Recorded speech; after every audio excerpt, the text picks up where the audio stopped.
ओंकार याद कथनी अनाद खलखंड ख्याल गुरबर अकाल। हमू नानक यस्त हमू अंगद यस्त हमू अमरदास अफजल अमजद यस्त हमू रामदासो हमू अर्जन यस्त हमू हर गोविंदो अक्रमो ऐसन यस्त हमू अस्त हर राय करता गुरु बदवशकारा हम पुष्टोरु हम हर कृष्ण आमद सरबुलंद अजय हासिल उम्मीद हर मुस्तमंद हम अस्त तेग बहादुर गुरु के गोबिंद सिंह आमद अजनूरे हम गुरु गोबिंद सिंह हम नानक अस्त हम रतन जोहर हम मानक अस्त शब्द गुर पीरा गहर गंभीरा बिन शब्द जग बोरन जिन्ना सास गिरास न विसरै हर नाम मन मंत धन से नानका पूरन सोई संत। 1426 अंग तो धुर की बाणी की विचार गुरु पातशाह बख्शिश कर रहे ने। श्लोक महले 9वें।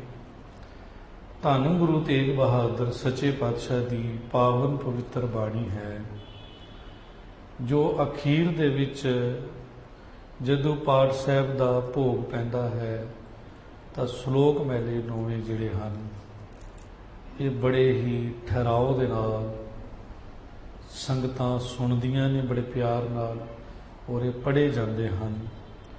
पूरे गुरु ग्रंथ साहब जी का तत्त निचोड़ जिहड़ा है इन्हां श्लोकां दे विच रखिया गया है।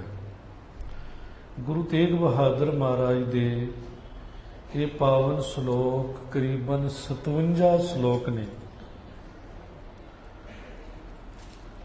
तो 57 श्लोक टोटल जिहड़े अखीर दे विच आउंदे हन। इस तो इलावा गुरु साहब की बाणी जिहड़ी है वो 61 शब्द ने जो अलग अलग रागां दे विच आउंदे हन। वो 61 शब्द अलग अलग रागां च हन और ये श्लोक 57 श्लोक ये लास्ट विच दिते गए हैं। ये किसी राग विच नहीं हैं। गुरु ग्रंथ साहब जी की पावन बाणी 3 रूपों च है।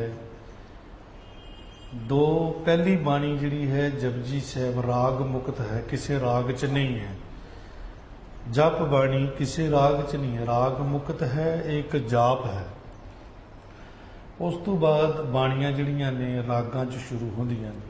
सोधर बाणी भी रागां च है, सोहिला बाणी भी रागां च है, पर जदों रागां की तरकीब शुरू करते हैं तो वो सिरी राग तो प्रारंभता होंदी है। अगर सोधर की बाणी नूं वेखो तो आसा राग तो शुरू होंदा पहला। अगर रागां की तरकीब के हिसाब नाल देखो तो सिरी राग तो ये बाणी शुरू होंदी है। इसी तरह पहला हिस्सा राग मुक्त है, उस तो बाद राग वाला हिस्सा बाणी का जो विचकार आता है ये 1353 तक चलता है। 1353 तो बाद फिर गुरु नानक साहब की बाणी श्लोक सैसकृति, गुरु अर्जन साहब की शोक सलै सैसकृति, फिर गाथा, फिर फुने, इस तरह बाणियां अगे चलदियां ने। इन्हां बाणियां दे विच बहुत डूंघाई दियां विचारां दित्तियां गईयां ने। तो जिथे गुरु साहब ने जाप का हुक्म है कि जाप करना मस्ट जाप है, जाप नूं पूरा करने वास्ते राग है, तो राग दे विच बाणियां ने ते राग नूं ते जाप नूं समझण वास्ते जिहड़ियां अगलियां बाणियां ने वो भी राग मुक्त ने, वो विचार का हिस्सा ने। ये नहीं कि इन्होंने असी रागां च गा नहीं सकते, ऐसा नहीं है।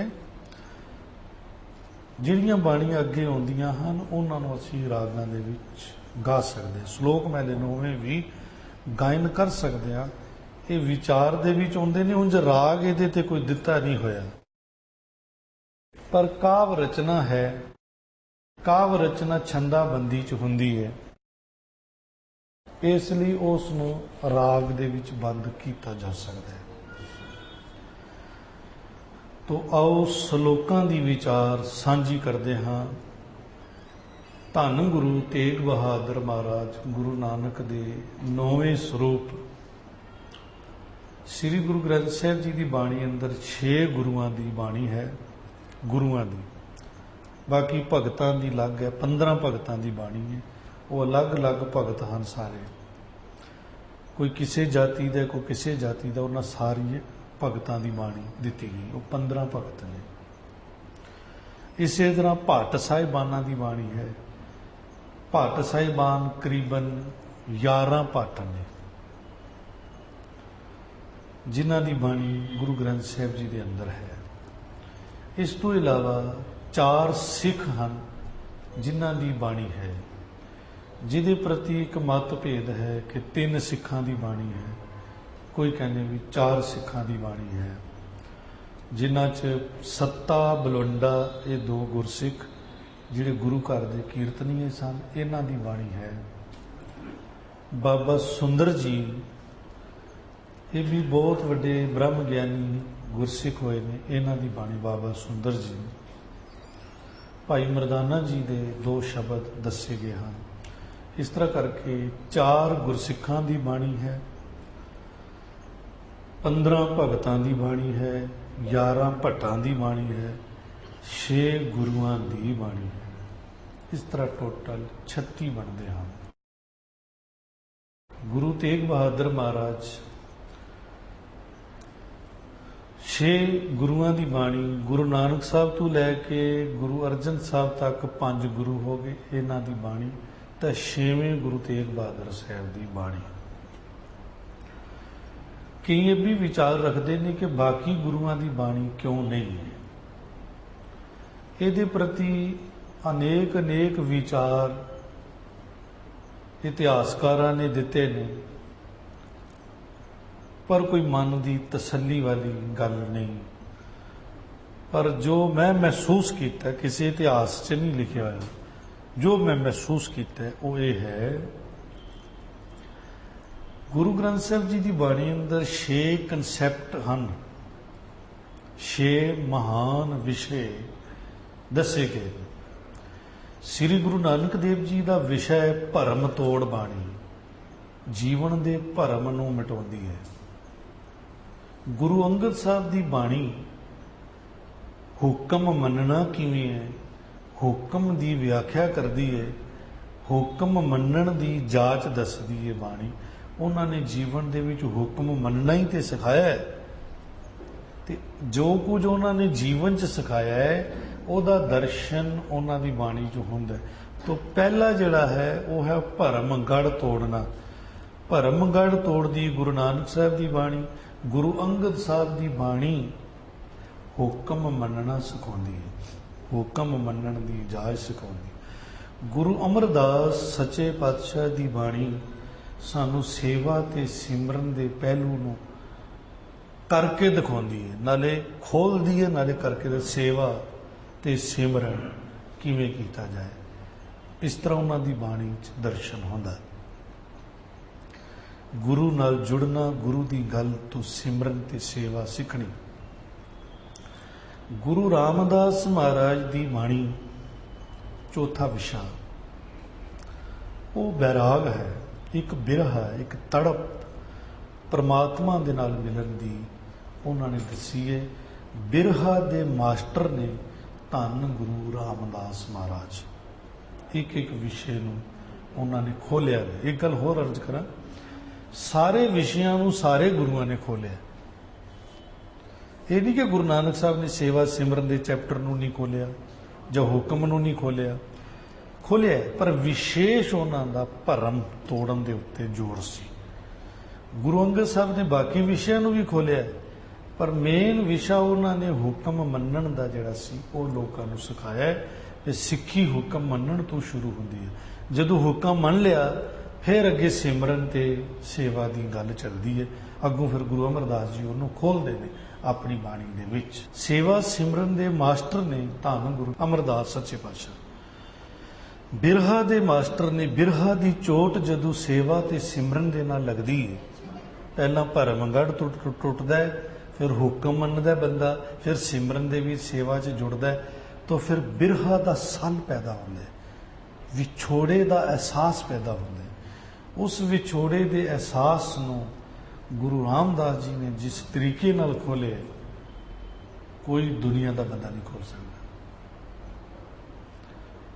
ਧੰਨ ਗੁਰੂ ਅਰਜਨ ਦੇਵ ਮਹਾਰਾਜ ਕੁਰਬਾਨੀਆਂ ਦਾ ਜ਼ਿਕਰ ਕਰਦੇ ਨੇ ਬਾਣੀ। ਉਹਨਾਂ ਦੀ ਬਾਣੀ 'ਚ ਜੀਵਨ ਦੇ ਵਿੱਚ ਕੁਰਬਾਨੀ, ਜਦੋਂ ਵਿਰਾਗ ਉੱਠਦਾ ਹੈ, ਪ੍ਰਭੂ ਦੇ ਮਿਲਣ ਦੀ ਤੜਪ ਉੱਠਦੀ ਹੈ, ਤਾਂ ਉੱਥੇ ਵੀ ਕੁਰਬਾਨੀ ਦੀ ਲੋੜ ਹੈ, ਕਿ ਕੁਰਬਾਨ ਹੋਣਾ ਹੈ। ਕੁਰਬਾਨੀ ਸਿਰਫ ਸਰੀਰ ਦੀ ਨਹੀਂ ਹੁੰਦੀ, ਅਨੇਕ ਤਰ੍ਹਾਂ ਦੀਆਂ ਕੁਰਬਾਨੀਆਂ ਨੇ। ਜਿੱਥੇ ਸਰੀਰ ਦੀ ਕੁਰਬਾਨੀ ਦੀ ਲੋੜ ਹੈ, ਉੱਥੇ ਸਰੀਰ ਦੀ ਕੁਰਬਾਨੀ ਵੀ ਦੇਣੀ ਪੈਂਦੀ ਹੈ, ਬਾਕੀ ਕੁਰਬਾਨੀਆਂ ਹੋਰ ਵੀ ਨੇ। ਉਹਨਾਂ ਸਾਰੀਆਂ ਕੁਰਬਾਨੀਆਂ ਨੂੰ ਗੁਰੂ ਅਰਜਨ ਦੇਵ ਜੀ ਮਹਾਰਾਜ ਖੋਲ੍ਹਦੇ ਨੇ। 6ਵਾਂ ਵਿਸ਼ਾ ਜਿਹੜਾ ਹੈ ਉਹ ਹੈ ਸੰਤ ਸਿਪਾਹੀ ਦਾ। ਸੰਤ ਸਿਪਾਹੀ ਦਾ ਵਿਸ਼ਾ ਗੁਰੂ ਤੇਗ ਬਹਾਦਰ ਮਹਾਰਾਜ ਖੋਲ੍ਹਦੇ ਨੇ। ਇਹ ਵਿਸ਼ਾ ਗੁਰੂ ਹਰਗੋਬਿੰਦ ਸਾਹਿਬ ਦਾ ਹੈ, ਇਹ ਵਿਸ਼ਾ ਗੁਰੂ ਗੋਬਿੰਦ ਸਿੰਘ ਜੀ ਦਾ। ਗੁਰੂ ਗੋਬਿੰਦ ਸਿੰਘ ਜੀ ਸੰਤ ਸਿਪਾਹੀ ਦੇ ਮਾਸਟਰ ਨੇ। ਸੰਤ ਸਿਪਾਹੀ ਦੇ ਚੈਪਟਰ ਨੂੰ ਖੋਲ੍ਹਣ ਵਾਲੇ ਇਹ ਆਚਾਰੀਆ ਨੇ, ਗੁਰੂ ਹਰਗੋਬਿੰਦ ਸਾਹਿਬ ਤੇ ਗੁਰੂ ਗੋਬਿੰਦ ਸਿੰਘ ਸਾਹਿਬ। ਤੇ ਇਸ ਚੈਪਟਰ ਨੂੰ ਗੁਰੂ ਤੇਗ ਬਹਾਦਰ ਸਾਹਿਬ ਨੇ ਲਿਖਤੀ ਰੂਪ ਦਿੱਤਾ। ਗੁਰੂ ਤੇਗ ਬਹਾਦਰ ਸਾਹਿਬ ਦਾ ਆਪਣਾ ਜਿਹੜਾ ਵਿਸ਼ਾ ਹੈ ਉਹ ਕੁਰਬਾਨੀਆਂ ਦੇ। ਗੁਰੂ ਅਰਜਨ ਸਾਹਿਬ ਤੇ ਗੁਰੂ ਤੇਗ ਬਹਾਦਰ ਸਾਹਿਬ ਆਪ ਕੁਰਬਾਨੀਆਂ ਦਾ ਮਹਾਨ ਸੰਦੇਸ਼ ਹੈ, ਪਰ ਉਹ ਬਾਣੀ ਪਹਿਲਾਂ ਲਿਖ ਕੇ ਦੇ ਗਏ ਸੀ ਜਦੋਂ ਕਿ ਗੁਰੂ ਗੋਬਿੰਦ ਸਿੰਘ ਸਾਹਿਬ 9 ਸਾਲ ਦੇ ਸਨ। ਉਹਨਾਂ ਨੇ ਇਸ ਕਨਸੈਪਟ ਨੂੰ ਪਹਿਲਾਂ ਹੀ ਖੋਲ੍ਹਿਆ, ਸੰਤ ਸਿਪਾਹੀ ਦੇ ਇਸ ਚੈਪਟਰ ਨੂੰ। ਉਹਦਾ ਦਰਸ਼ਨ ਸਾਨੂੰ ਗੁਰੂ ਤੇਗ ਬਹਾਦਰ ਸਾਹਿਬ ਦੀ ਬਾਣੀ 'ਚੋਂ ਹੁੰਦਾ ਹੈ। ਆਮ ਤੌਰ 'ਤੇ ਅਸੀਂ ਇਹ ਕਹਿੰਦੇ ਹਾਂ ਕਿ ਗੁਰੂ ਤੇਗ ਬਹਾਦਰ ਸਾਹਿਬ ਦੀ ਬਾਣੀ ਵਿੱਚੋਂ ਸਾਨੂੰ ਬੈਰਾਗਮਈ ਬਾਣੀ ਹੈ। ਬੈਰਾਗਮਈ ਬਾਣੀ ਗੁਰੂ ਰਾਮਦਾਸ ਜੀ ਦੀ ਹੈ। ਠੀਕ ਹੈ ਕਿ ਗੁਰੂ ਤੇਗ ਬਹਾਦਰ ਸਾਹਿਬ ਦੀ ਬਾਣੀ 'ਚੋਂ ਮੌਤ ਦਾ ਦਰਸ਼ਨ ਹੁੰਦਾ ਹੈ, ਕੋਈ ਸ਼ੱਕ ਨਹੀਂ, ਪਰ ਸੰਤ ਸਿਪਾਹੀ ਉਹੀ ਹੈ ਜਿਸ ਨੂੰ ਸਾਹਮਣੇ ਮੌਤ ਦਿਖ ਰਹੀ ਹੈ ਤੇ ਫਿਰ ਉਸ ਮੌਤ ਦੇ ਨਾਲ ਜੂਝਦਾ। ਉਹੀ ਤਾਂ ਸੰਤ ਸਿਪਾਹੀ। ਉਸ ਨੂੰ ਮੇਰਾ ਖਿਆਲ ਹੈ ਕਿ ਇੰਜ ਲਿਆ ਗਿਆ ਕਿ ਜਿਵੇਂ ਉਹਨੂੰ ਇੰਜ ਲੱਗ ਗਿਆ ਕਿ ਬੈਰਾਗਮਈ ਬਾਣੀ। ਬੈਰਾਗਮਈ ਬਾਣੀ ਦਾ ਅਗਰ ਦਰਸ਼ਨ ਕਰਨੇ ਤਾਂ ਗੁਰੂ ਰਾਮਦਾਸ ਮਹਾਰਾਜ ਦਾ ਕਰੋ। ਧੰਨ ਗੁਰੂ ਤੇਗ ਬਹਾਦਰ ਮਹਾਰਾਜ ਸੰਤ ਸਿਪਾਹੀ ਦੇ ਮਹਾਨ ਚੈਪਟਰ ਨੂੰ ਖੋਲ੍ਹਦੇ ਨੇ, ਜੋ ਕਿ ਲਾਸਟ ਵਿਸ਼ੇ ਇੱਥੇ ਪਹੁੰਚਣਾ ਹੈ। ਇੱਥੇ ਪਹੁੰਚ ਕੇ ਜੀਵਨ ਦਾ ਪੂਰਾ ਕੰਮ ਪੂਰਾ ਹੋ ਜਾਂਦਾ। ਪਰ ਸੰਤ ਸਿਪਾਹੀ ਉਹ ਹੋਏਗਾ ਜਿਸ ਦੇ ਪਹਿਲੇ ਚੈਪਟਰ ਖੁੱਲੇ ਨੇ। ਭਰਮ ਖਤਮ ਹੋ ਗਿਆ, ਹੁਕਮ ਮੰਨਣਾ ਆ ਗਿਆ, ਸੇਵਾ ਸਿਮਰਨ 'ਚ ਜੁੜ ਗਿਆ, ਉਹਦੇ ਅੰਦਰ ਬੈਰਾਗ ਉੱਠ ਗਿਆ, ਫਿਰ ਉਹ ਕੁਰਬਾਨੀ ਲਈ ਤਿਆਰ ਹੋਇਆ, ਫਿਰ ਉਹ ਸੰਤ ਸਿਪਾਹੀ ਵਾਲਾ। ਇੰਜ ਇੱਕ ਗੱਲ ਨੂੰ ਇੱਕੋ ਸਮੇਂ ਖੋਲ੍ਹਣਾ ਬੜਾ ਮੁਸ਼ਕਲ ਹੁੰਦਾ ਹੈ, ਇਸੇ ਲਈ 10 ਜਾਮੇ ਧਾਰਨ ਕਰਨੇ ਪਏ।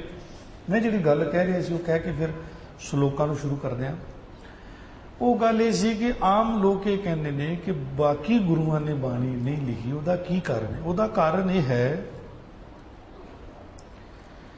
ਕਿ 6 ਕਨਸੈਪਟ ਚਾਹੀਦੇ ਸਨ, ਉਹ ਪੂਰੇ ਹੋ ਗਏ, ਉਹਦੀ ਲਿਖਤੀ ਰੂਪ ਸਾਡੇ ਕੋਲ ਬਾਣੀ ਆ ਗਈ, ਤੇ ਫਿਰ ਬਾਕੀ ਗੁਰੂਆਂ ਨੇ ਸਿਰਫ ਪ੍ਰਚਾਰ ਕੀਤਾ, ਉਸ ਨੂੰ ਲਿਖਿਆ ਨਹੀਂ ਹੈ। ਉਹ ਲਿਖਿਆ ਤੇ ਪਹਿਲਾਂ ਹੋਇਆ ਵੇ। ਜਿਵੇਂ ਪਹਿਲੇ 6 ਗੁਰੂ, ਗੁਰੂ ਨਾਨਕ ਸਾਹਿਬ ਤੋਂ ਲੈ ਕੇ ਗੁਰੂ ਹਰਗੋਬਿੰਦ ਸਾਹਿਬ, 6 ਕਨਸੈਪਟ ਪੂਰੇ ਹੋ ਗਏ।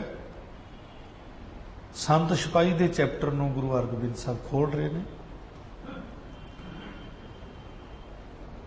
ਤੇ ਉਹ ਖੋਲ੍ਹਦਿਆਂ ਉਹ ਚੈਪਟਰ ਪੂਰਾ ਨਹੀਂ ਹੋਇਆ। ਉਸ ਦੇ ਕਈ ਇਤਿਹਾਸਕ ਤੱਥ ਨੇ, ਮੈਂ ਉਹਨੂੰ ਛੇੜਾਂਗਾ ਨਹੀਂ, ਕੋਈ ਵਿਚਾਰ ਰਹਿ ਜਾਏਗੀ। ਗੁਰੂ ਸਾਹਿਬ ਨੇ ਗੱਦੀ ਅੱਗੇ ਚਲਾ ਦਿੱਤੀ। ਸੰਤ ਸਿਪਾਹੀ ਦਾ ਚੈਪਟਰ ਪੂਰਾ ਜਿਹੜਾ ਸੀ ਉਹਦਾ ਖੁਲਾਸਾ ਪੂਰਾ ਕੀਤਾ, ਪਰ ਸਮਝ ਨਹੀਂ ਆਈ ਲੋਕਾਂ ਨੂੰ, ਪੰਥ ਨੂੰ ਸਮਝ ਨਹੀਂ ਆਈ, ਪੰਥ ਸਮਝ ਨਹੀਂ ਸਕਿਆ। ਗੱਦੀ ਅੱਗੇ ਚਲਾਈ ਗਈ, ਦੁਬਾਰਾ ਕਨਸੈਪਟ ਖੋਲ੍ਹਿਆ ਗਿਆ। ਗੁਰੂ ਹਰ ਰਾਏ ਸਾਹਿਬ ਨੇ ਕਿਸ ਕਨਸੈਪਟ ਨੂੰ ਖੋਲ੍ਹਿਆ? ਗੁਰੂ ਹਰ ਰਾਏ ਸਾਹਿਬ ਨੇ ਜੋ ਪਹਿਲਾ गुरु अमरदास जी का कंसैप्ट सी सेवा सिमरन का। ਦੁਆਰਾ उन्होंने फिर सेवा सिमरन के उत्ते जो जोर दिता कि सेवा सिमरन विच दुआरा वो पिछला कंसैप्ट फिर खुलेगा तां जो संत सिपाही का कंसैप्ट अगे पूरा हो सके। फिर गुरु हरकृष्ण साहब को अगे गद्दी दी गई। गुरु रामदास जी वाला कंसैप्ट उन्होंने खोलिया, रागमय कंसैप्ट। फिर अगे गुरु तेग बहादुर साहब को गद्दी दी गई, फिर खोलिया गया कंसैप्ट कुरबानियां का। ते फिर संत सिपाही का कंसैप्ट गुरु गोबिंद सिंह साहब ने खोलिया ते लिखती रूप बाणी जी गुरु तेग बहादुर साहब ने दी। गुरु गोबिंद सिंह साहब ने जिस वेले गुरु ग्रंथ साहब जी को गुरता गद्दी दी ते उन्होंने अपनी बाणी भी नहीं लिखी। उहदा भी कारण सी कि बाणी कोई ढेर नहीं लगाने लिखण दे, बाणी उन्नी चाहिए जिहदे नाल जीवन सवर सके। वो सारे तत्त जिहड़े सन, विषय जिहड़े सन, कंसैप्ट्स जिहड़े सन, वो पिछले गुरुआं ने पूरे कर दिते सन। एक कंसैप्ट रह गया सी गुरु तेग बहादुर साहब का, गुरु गोबिंद सिंह साहब ने वो बाणी च लिख के ते बाणी नूं पूरा कर दिता। पहली बाणी च गुरु तेग बहादुर साहब की बाणी नहीं सी ना, गुरु अर्जन साहब ने जिहड़ा ग्रंथ गुरु ग्रंथ साहब जी जिहड़े सन उन्होंने गद्दी भी नहीं सी दित्ती ते उहदे चों पूरा कंसैप्ट भी नहीं सी। गुरु गोबिंद सिंह साहब ने दुआरा बाणी जिहड़ी सी उहदे च फिर ये गुरु तेग बहादुर साहब की बाणी पा के इस कंसैप्ट नूं पूरा किया। अपनी बाणी भी नहीं पाई भी हुण इहदे च कुछ वध घट करन दी लोड़ नहीं है, इत्थे मोहर लाई ते क्या गुरु ग्रंथ जी हुण तुसीं मन्नो इन्हां नूं गुरु, ये शब्द गुरु है, इहदे च असीं पूरी गल लिख दित्ती है ते पूरी ताकत पा दित्ती है। गुरु ग्रंथ जी मान्यो प्रगट गुरां की दे, जो प्रभ को मिल गो चाहे खोज शब्द मैले। बाकी विषयों के असीं दर्शन किए ने। आओ हुण श्लोक पहले 9वें आपां शुरू करते हाँ। वाहिगुरु साहिब जियो धन गुरु गरीब निवाज, एक ओंकार सतगुर प्रसाद। ये सब तो छोटे आकार का मंगला चरण है गुरु ग्रंथ साहब जी का। एक ओंकार, एक ओंकार केवल एक है ते सतगुरु दे प्रसाद नाल मिलता है, सतगुरु की मेहर नाल मिलता है। सतगुरु कौन है? शब्द। शब्द की ब्लैसिंग लैनी आवे ते उहदे नाल एक ओंकार जी का दर्शन होंदा है। श्लोक महला 9। इस श्लोक हन, श्लोक कई रूप धारण करता है। वैसे तो 2 लाइनां दा श्लोक है, 57 श्लोक ने। हर श्लोक दे विच करीबन 2 सेंटेंसिस रखे गए हैं। महला, महला लफज ये अरबी भाषा का लफज है।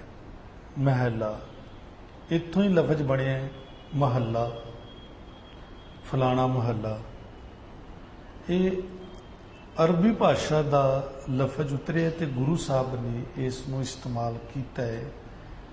शरीर नूं महला क्या, महल, महल भी अरबी भाषा का लफज है। शरीरां नूं महल किया गया, गुरु साहब के शरीरां नूं महल किया गया है। ते उस महल के अंदर जिहड़ा ज्ञान है वो गुरु है, वो जोत है। गुरु जोत बोल रही है, जोत इको ही है गुरु। महल अलग अलग ने। 9वें महल महला गुरु नानक जोत 9वें महल विच पहुंच के ते गल कर रही है। जोत हुई है जिहड़ी पहले जामे च सी। 9वें महल दे विच आके वो अपनी गल दस रही है जी। इस तरह ये बाणी चल रही है। श्लोक महला 9वां। गुण गोबिंद गायो नहीं, जन्म आकारत की। पहली लाइन दे विच ही ये गल दसी है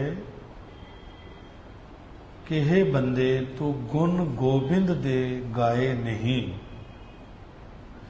प्रभु मालक दे गुण नहीं गाए। बंदा कहेगा नहीं गाए तो की होया?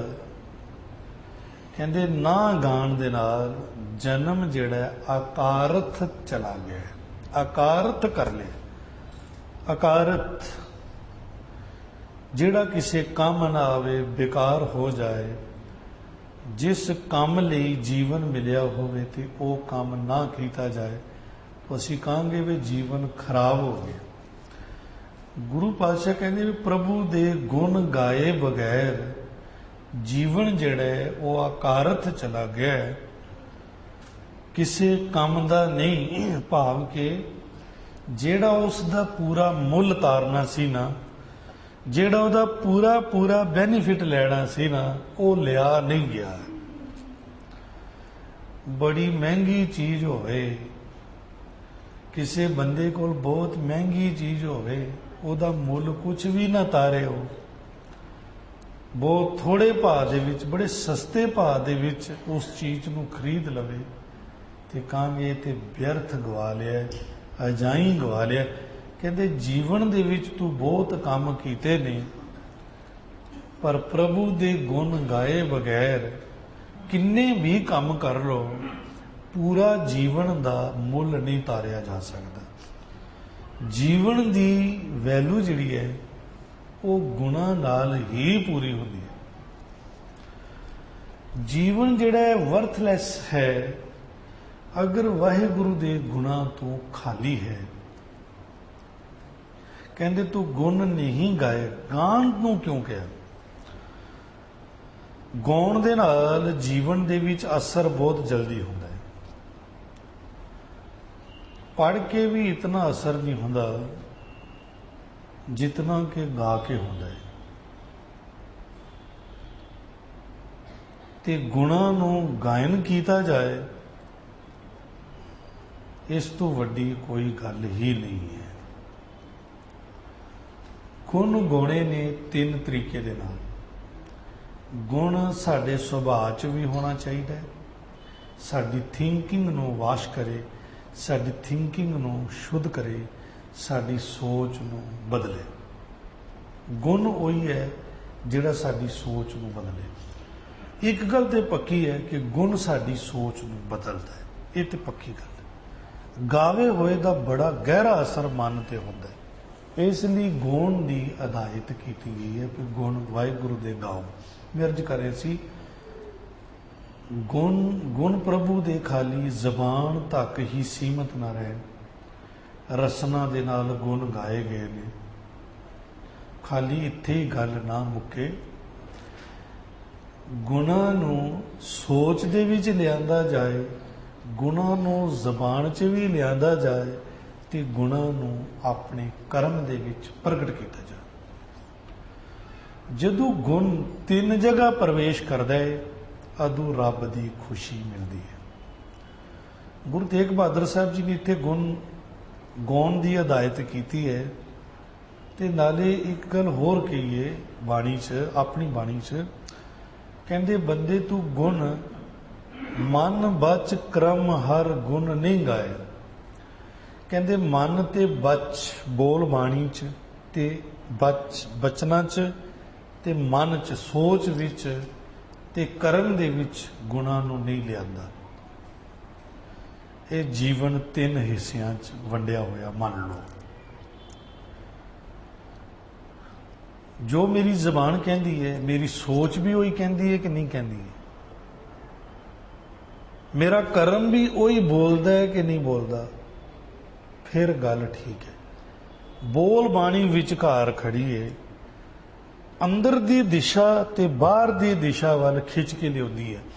जदों अंदर दी दिशा च लैके जाती है बोल बाणी, अंदर कुछ कहती है ते अदों सोच नूं हलूणा देती है कि तेरी सोच विच दया आनी चाहिए है। ते जदों बाहर इहदी दिशा हुंदी है, बाहर वाल जदों वेखदी है बोल बाणी, अदों एक्शन दे उत्ते जोर देती है कि तेरे कर्म ठीक नहीं। दो ही तो चीज़ां ठीक करनियां ने, कर्म नूं ठीक करने ते सोच नूं ठीक करने, एक्शन ठीक करने, थिंकिंग ठीक करनी। विचकार रहेगी बोल बाणी। हाँ, कईयां दी बोल बाणी भी खराब होती है, इसलिए तिन्ने जगह गुरु तेग बहादुर साहब ने बड़ा जोर दिता है ते एक अफसोस प्रगट किया है कि इस जीवन नूं बंदे ने इस तरह का बनाया नहीं है। मन बच क्रम हर गुण नहीं गाए, जय जी सोच तरो। मैं तो यही सोच मन विच धर रहा कि बंदे ने अपने जीवन नूं बदलिया नहीं है। गुण गोबिंद गायो नहीं, जन्म आकारत कीन। गुण ना गायन करके तू जीवन आकारत भाव के अजाई वेस्ट कर लिया, ਉਹਦਾ पूरा पूरा मुल नहीं उतारिया है।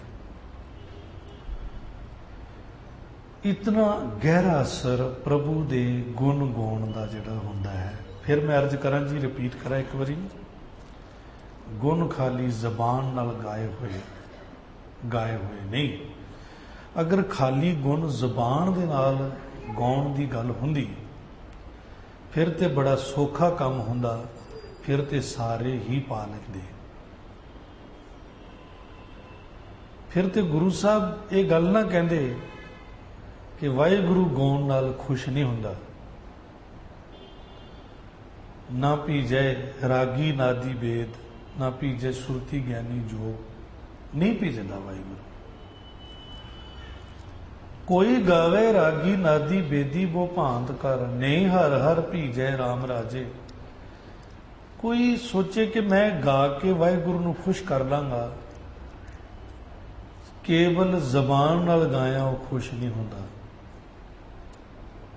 इत्थे कहंदे गाओ, इत्थे गाउण तो मतलब जबान नाल गाउण तो मतलब नहीं है, सिर्फ जबान नाल गाउण तो मतलब नहीं है। फिर मैं अर्ज करा जी, अंदर बाहर ठीक हो जाए, बाहर एक्शन ठीक हो जाए, अंदर सोच ठीक हो जाए, विचकार बोल बाणी ठीक हो जाए, ये होएगी गुनाह नाल। प्रभु मालक दे गुना बगैर ये नहीं होएगी। इसलिए गुना की सांझ पाइए, गुना नाल जुड़िए, गुना वालियां नाल जुड़िए। जे गुण होवे गंठड़ीए, मेलेगा सोई। परमात्मा तेनू अपने नाल मेल लेगा जे तेरी गठड़ी च गुण होणगे। गुण परमात्मा दी खूबी है। गुण दे ओपोजिट औगण हैं। औगणा ते गुणा दी आपस विच लड़ाई है। कदे अपना जीवन देखना, जिस दिन असी जन्म लिया सी उस दिन तो बाद हुण तक देखना कि जीवन दे विच औगण किन्ने वधे ने ते गुण किन्ने वधे ने, पता चल जाएगा जीवन कित्थे खड़ा है। अगर ते जीवन दे विच गुण वधे ने ते कोई तरक्की हुई है, गुण गंठड़ी च अगे ने। गुरु साहब कहते जे तेरी गठड़ी च गुण होणगे तां तैनूं वाहिगुरु अपने नाल मेल लेगा। जे तेरी गठड़ी च गुण नहीं होणगे तो फिर तू आवागमन के चक्कर च पिया रहेगा, जम्मण मरण के चक्कर च ही घूमदा रह। फिर बड़ी सीधी जी पहचान है, जदों असी जन्म विच आउंदे हां, जन्म तो लैके हुण तक जीवन नोट करना, औगण ही औगण बंदे ने ग्रहण कीते ने। एक बच्चा जिस वेले होश भी चाहता है, चलो होश तो पहले की तो गल छड्डो, जदों होश भी चाहता है वो कुछ देखता है, वो कुछ सुनता है, वो कुछ बोलता है। देख के बंदा औगण ग्रहण करता है, कुछ सुन के औगण ग्रहण करता है। इस तरह औगण दिन ब दिन वधदे चले जाते। हुण तक ते औगणा दा ढेर लग गया। लोक औगणा की बन्ने गंठड़ी, गुण ना विहाजे कोई। गुण का गाहक नानका, विरला कोई होए। हुण की कीता जा सकदा है? असी कुछ भी देखिए, असी औगण ही लैंदे, गुण तां नहीं ना लैंदे। कि गुण लेंदे हैं? कदी सोचो ना, विचारो ना प्यारिओ। जो असी सुनिया, जो असी वेखिया, असी की लिया? गुण। गुण थोड़ी लिया वे, उगण ही लेंदे आ। उगणा दी बहुत परमार मची हुई है, जीवन इसे लिए दुखी है। वाहिगुरु वेख रहा है भी इहदी गठड़ी च गुण किन्ने ने। गुरु तेग बहादुर महाराज गुण कहते गौण नाल जीवन दे विच बहुत जल्दी असर हुंदा है। इसलिए प्रेरणा करते ने, साधो गोबिंद के गुण गावो, मानस जन्म अमोलक पायो, बिरथा काहे गवावो। साधो गोबिंद के गुण गावो। एक गल होर गुरु तेग बहादुर साहब बड़ी प्यारी दसदे ने, गुण गाण का एक बड़ा सिंपल तरीका दसदे ने। एक तो सीधा है ना भी सोच नूं बदलने गुणां दे नाल, साडी सोच विच गुण आ जाए, साडे एक्शन च गुण आ जाए, साडी जिहड़ी है बोल बाणी टाकिंग विच गुण होवे, बोल बाणी तो गुण दिखे तो जीवन सफल हो गया। गुरु तेग बहादुर महाराज कहते भी गुण जिहड़ा है तुसीं इस तरह गाओ, रे मन राम स्यों कर प्रीत, श्रवणन गोबिंद गुण सुनो। प्रभु दे कन्ना नाल गुण सुनो ते रसना नाल गीत गाओ। श्रवणन गोबिंद गुण सुनो और गावो रसना गीत। नोट करो जी, गुरु तेग बहादुर साहब कहते हैं व्यापी राम नाल प्रीत कर, रे मन राम स्यों कर प्रीत। वे प्रीत किवें करां जी रब नाल? रब कोई सामने थोड़ी है कि मैं उन्होंने गलवकड़ी पा के प्रीत करां जी, मैं वाहिगुरु तेरे नाल प्रीत कर रहा, किवें करां प्रीत? कहते प्रीत इंज कर भी श्रवणन गोबिंद गुण सुनो, कन्ना नाल उहदे गुण सुनो ते रसना नाल उहदे गीत गाओ। कितनी सिंपल गल है। जदों तू कन्ना नाल गुण सुनेगा, रसना नाल गीत गाएगा, तेरी सोच बदलती चली जाएगी। जे तू बदलना चाहेगा तो तेरे चाहत उत्ते भी है कि तू बदलना चाहना कि नहीं, ते एक्शन विच भी गुण आ जाएगा। जीवन दे विच चाल ढाल बदल जाएगी अगर तू गुण नूं गा के कन्ना नाल सुनेगा। गुरु तेग बहादुर साहब इहदी गारंटी दिंदे ने, नानक भोजल पार परै, जो गावे प्रभ के गीत। कहते जिहड़ा प्रभु दे गीत गाएगा वो भोजल पार हो जाएगा, संसार दुखां दा घर पार हो जाएगा। एक पुरुष ने किते कहा किसी नूं, कहंदा जी मैं तो इन्ना चिर गुण गांदिया हो गया, वो बड़े राग दे विच भी गाउणा, मैं तो भोजल पार नहीं होया, मैं तो उदां ही दुखां च घिरिया होया। उन्होंने फिर समझाया किसी गुरसिख ने कि भलिया गुरु तेग बहादुर साहब थोड़ी कहते कि खाली जबानी जबानी गुण गाई जाओ, खांड खांड कहे ना जेबा स्वाद मीठो आवे। खंड खंड कहना थोड़ी कोई खंड होंदी है, खंड ते जाके खानी पैंदी है तां मूँह मिठा होंदा। सोच बदलनी पैंदी है, गुण सोच नूं बदलदा।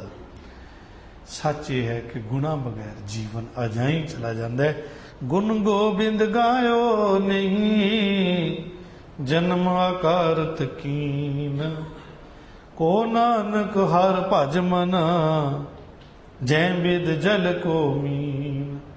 एक ते क्या वाहिगुरु दे गुण गा, दूजा क्या कि वाहिगुरु दा भजन कर, ओनू याद कर, ओनू पुकार, दोए काम कर।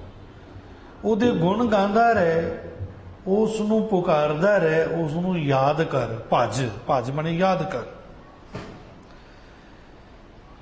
नानक जी कह रहे ने, नौवें नानक धन गुरु तेग बहादुर महाराज कहते, हर भज मना, हे मना तू परमात्मा दा भजन कर, भज।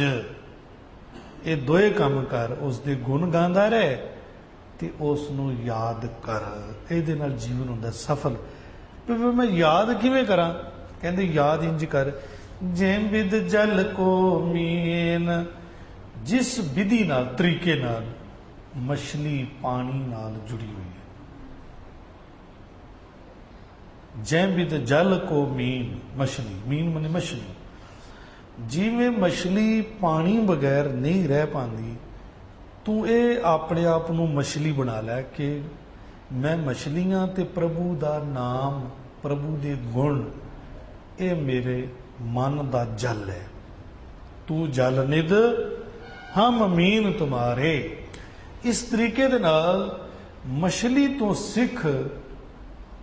ਦੇਖੋ, ਬੰਦੇ ਨੂੰ ਮਛਲੀ ਤੋਂ ਸਿਖਾਉਣਾ ਪੈ ਰਿਹਾ, ਕਿਉਂਕਿ ਮਛਲੀ ਨੂੰ ਤਾਂ ਸਿਖਾਇਆ ਨਹੀਂ ਜਾ ਸਕਦਾ ਬੰਦੇ ਤੋਂ, ਉਹਦੇ ਕੋਲ ਇੰਨਾ ਦਿਮਾਗ ਥੋੜੀ ਵਿਚਾਰੀ ਕੋਲ। ਪਰ ਬੰਦੇ ਨੂੰ ਮਛਲੀ ਦੀ ਗੱਲ ਸਾਹਮਣੇ ਰੱਖ ਕੇ ਪ੍ਰਭੂ ਦੇ ਗੁਣਾਂ ਦੀ ਗੱਲ ਕਰਨੀ ਪਈ ਕਿ ਜਿਵੇਂ ਮਛਲੀ। ਇੱਕ ਗੱਲ ਹੋਰ ਅਰਜ਼ ਕਰਾਂ, ਮਛਲੀ ਇੱਕ ਐਸਾ ਜੀਵ ਹੈ ਜਿਹੜਾ ਪਾਣੀ ਬਿਨਾਂ ਨਹੀਂ ਰਹਿ ਸਕਦਾ। ਅਸੀਂ ਜਦੋਂ ਛੋਟੇ ਹੁੰਦੇ ਸੀ ਨਾ ਤਾਂ ਸਾਨੂੰ ਉਹ ਪੜ੍ਹਾਉਂਦੇ ਹੁੰਦੇ ਸੀ ਨਾ 4 ਲਾਈਨਾਂ, ਮछली जल की रानी है, जीवन उसका पानी है, हाथ लगाओ तो डर जाएगी, बाहर निकालो मर जाएगी। ਉੱਥੇ ਇੱਕ ਸਮਝਾਈ ਜਾਂਦੀ ਸੀ, ਕਹਿੰਦੇ ਬਿਲਕੁਲ ਫੈਕਟ ਹੈ ਗੱਲ। ਮਛਲੀ ਜਿਹੜੀ ਹੈ ਉਹ ਪਾਣੀ ਬਗੈਰ ਨਹੀਂ ਰਹਿ ਸਕਦੀ। ਇੱਕ ਉਹ ਜੀਵ ਹੁੰਦਾ ਹੈ ਜਿਹੜਾ ਪਾਣੀ ਤੋਂ ਬਿਨਾਂ ਰਹਿ ਸਕਦਾ ਹੈ, ਇੱਕ ਉਹ ਹੁੰਦਾ ਹੈ ਜਿਹੜਾ ਕਦੀ ਪਾਣੀ 'ਚ ਚਲਾ ਜਾਂਦਾ, ਕਦੀ ਬਾਹਰ ਆ ਜਾਂਦਾ। ਜੇ ਮਗਰਮੱਛ ਪਾਣੀ 'ਚ ਵੀ ਜਾਂਦਾ, ਬਾਹਰ ਵੀ ਆ ਜਾਂਦਾ, ਉਹਦਾ ਨਾਮ ਵੀ ਮਗਰਮੱਛ ਹੈ, ਮੱਛ ਹੈ ਉਹ ਵੀ, ਪਰ ਉਹ ਪਾਣੀ ਤੋਂ ਬਿਨਾਂ ਰਹਿ ਸਕਦਾ ਹੈ। ਪਾਣੀ ਤੋਂ ਬਾਹਰ ਵੀ ਰਹਿ ਸਕਦਾ, ਪਾਣੀ ਦੇ ਅੰਦਰ ਵੀ ਰਹਿ ਸਕਦਾ ਹੈ। ਕਛੂਆ ਪਾਣੀ 'ਚ ਵੀ ਰਹਿ ਸਕਦਾ, ਪਾਣੀ ਤੋਂ ਬਾਹਰ ਵੀ ਰਹਿ ਸਕਦਾ ਹੈ, ਕਛੂ ਕੁੰਮਾ। ਹੋਰ ਕਈ ਜੀਵ ਨੇ ਪਾਣੀ ਦੇ ਅੰਦਰ ਵੀ ਰਹਿੰਦੇ ਨੇ, ਪਾਣੀ ਤੋਂ ਬਾਹਰ ਵੀ ਰਹਿੰਦੇ ਨੇ। ਕੁਝ ਜੀਵ ਐਸੇ ਨੇ ਪਾਣੀ ਤੋਂ ਬਿਨਾਂ 2 ਘੰਟੇ 4 ਘੰਟੇ 6 ਘੰਟੇ 1-2 ਦਿਨ ਵੀ ਰਹਿ ਸਕਦੇ ਨੇ, ਕੋਈ ਪ੍ਰੋਬਲਮ ਨਹੀਂ। ਲੇਕਿਨ ਮਛਲੀ ਇੱਕ ਐਸਾ ਜੀਵ ਹੈ ਪਾਣੀ ਬਿਨਾਂ ਨਹੀਂ ਰਹਿ ਪਾਉਂਦਾ, ਤੜਪ ਤੜਪ ਕੇ ਮਰ ਜਾਂਦਾ। ਕਹਿੰਦੇ ਬਸ ਇਸ ਮਛਲੀ ਤੋਂ ਸਿੱਖ ਲੈ, ਜਿਵੇਂ ਉਹ ਪਾਣੀ ਬਿਨਾਂ ਤੜਪ ਤੜਪ ਕੇ ਮਰ ਜਾਂਦੀ ਹੈ, ਇਸੇ ਤਰ੍ਹਾਂ ਤੇਰਾ ਜੀਵਨ ਪ੍ਰਭੂ ਦੇ ਗੁਣਾਂ ਬਗੈਰ ਅਗਰ ਤੂੰ ਤੜਪ ਰਿਹਾ ਹੈ, ਅਗਰ ਤੇਰੀ ਜਿੰਦ ਅੰਦਰੋਂ ਮਰ ਰਹੀ ਹੈ, ਅੰਦਰੋਂ ਤੂੰ ਤੜਪ ਰਿਹਾ ਹੈ, ਕਈ ਤੇ ਮਰ ਹੀ ਚੁੱਕੇ ਨੇ, ਅੰਦਰੋਂ ਬਿਲਕੁਲ ਮਰੇ ਹੋਏ ਨੇ। ਇਹ ਤਾਂ ਜਿੰਦੀ ਜਾਗਦੀ ਲਾਸ਼ ਘੁੰਮ ਰਿਹਾ ਬੰਦਾ, ਅੰਦਰ ਚਿੰਤਾਵਾਂ ਨੇ, ਅੰਦਰ ਬੇਚੈਨੀ ਹੈ, ਬੇਸਬਰੀ ਹੈ, ਅੰਦਰੋਂ ਮਰ ਚੁੱਕਿਆ ਬੰਦਾ। ਇਹ ਕਿਉਂ ਮਰਿਆ ਹੈ? ਕਿਉਂਕਿ ਜਿਵੇਂ ਮਛਲੀ ਪਾਣੀ ਤੋਂ ਬਿਨਾਂ ਵਿਛੜ ਕੇ ਮਰਦੀ ਹੈ, ਪ੍ਰਭੂ ਦੇ ਗੁਣਾਂ ਬਗੈਰ, ਪ੍ਰਭੂ ਦੀ ਯਾਦ ਬਗੈਰ ਐਦਾਂ ਮਰ ਜਾਈਦਾ ਜਿਵੇਂ ਮਛਲੀ ਤੜਪ ਤੜਪ ਕੇ ਮਰਦੀ ਹੈ। ਕਹਿੰਦੇ ਬਸ ਮਛਲੀ ਵਾਲੀ ਹਾਲਤ ਹੋ ਜਾਂਦੀ ਹੈ। ਅਗਰ ਪਾਣੀ 'ਚ ਰਹੇ ਤੇ ਬੜੀ ਮੌਜ ਵੀ 'ਚ ਰਹਿੰਦੀ ਹੈ। ਤੂੰ ਦਰਿਆਓ ਦਾਨਾ ਬੀਨਾ, ਮੈਂ ਮਛਲੀ ਕੈਸੇ ਅੰਤ ਲਹਾਂ। ਅਗਰ ਪਾਣੀ 'ਚ ਰਹਿੰਦੀ ਹੈ ਤੇ ਫਿਰ ਤੇ ਐਸਾ ਹੁੰਦਾ ਉਹ ਰਾਰ ਪਾਰ ਮੇਰਾ ਸ਼ੋਭ ਬਸੈ, ਹੋ ਮਿਲੋਗੀ ਬਾਹ ਪਸਾਰ। ਖੁਸ਼ ਹੁੰਦੀ ਹੈ, ਕਹਿੰਦੇ ਉਹ ਰਾਰ ਜਾਵਾਂ ਚਾਹੇ ਪਾਰ ਜਾਵਾਂ, ਮੇਰਾ ਸ਼ੋਭ ਬਸੈ। ਮਛਲੀ ਹੋਵਾਂ ਜਲ ਬਸਾਂ, ਜੀ ਜੰਤ ਸਭ ਸਾਰ, ਉਰਾਰ ਪਾਰ ਮੇਰਾ ਸ਼ੋਭ ਬਸੈ, ਉਹ ਮਿਲੋਗੀ ਬਾਹ ਪਸਾਰ। ਐਨੀ ਖੁਸ਼ ਹੈ ਪਾਣੀ ਦੇ ਵਿੱਚ, ਪਰ ਜੇ ਪਾਣੀ ਤੋਂ ਬਾਹਰ ਹੋ ਜਾਏ ਫਿਰ ਤੜਪ ਤੜਪ ਕੇ ਮਰ ਜਾਂਦੀ। ਇਹੀ ਹਾਲ ਜੀਵਨ ਦਾ। ਪ੍ਰਭੂ ਦੇ ਗੁਣਾਂ ਤੇ ਪ੍ਰਭੂ ਦੀ ਯਾਦ ਨਾਲ ਜੁੜਿਆ ਰਹੇ ਤਾਂ ਫਿਰ ਤੇ ਮੌਜਾਂ ਹੀ ਮੌਜਾਂ ਨੇ, ਫਿਰ ਤੇ ਖੁਸ਼ੀਆਂ ਹੀ ਖੁਸ਼ੀਆਂ ਨੇ, ਬਹਾਰਾਂ ਹੀ ਬਹਾਰਾਂ ਨੇ। ਜੈਸੇ ਗੁਣਾਂ ਤੋਂ ਟੁੱਟਦਾ ਹੈ, ਪ੍ਰਭੂ ਦੀ ਯਾਦ ਤੋਂ ਟੁੱਟਦਾ ਹੈ, ਫਿਰ ਮੁਸੀਬਤਾਂ ਹੀ ਮੁਸੀਬਤਾਂ ਨੇ। ਇੱਕ ਓਂਕਾਰ ਸਤਿਗੁਰ ਪ੍ਰਸਾਦ। ਸ਼ਲੋਕ ਮਹਿਲਾ ਨੌਵਾਂ। ਗੁਣ ਗੋਬਿੰਦ ਗਾਇਓ ਨਹੀਂ ਜਨਮ ਅਕਾਰਤ ਕੀਨ, ਕਹੋ ਨਾਨਕ ਹਰ ਭਜ ਮਨਾ, ਜੈ ਬਿਦ ਜਲ ਕੋ ਮੀਨ। ਵਾਹਿਗੁਰੂ ਜੀ ਕਾ ਖਾਲਸਾ, ਵਾਹਿਗੁਰੂ ਜੀ ਕੀ ਫਤਿਹ।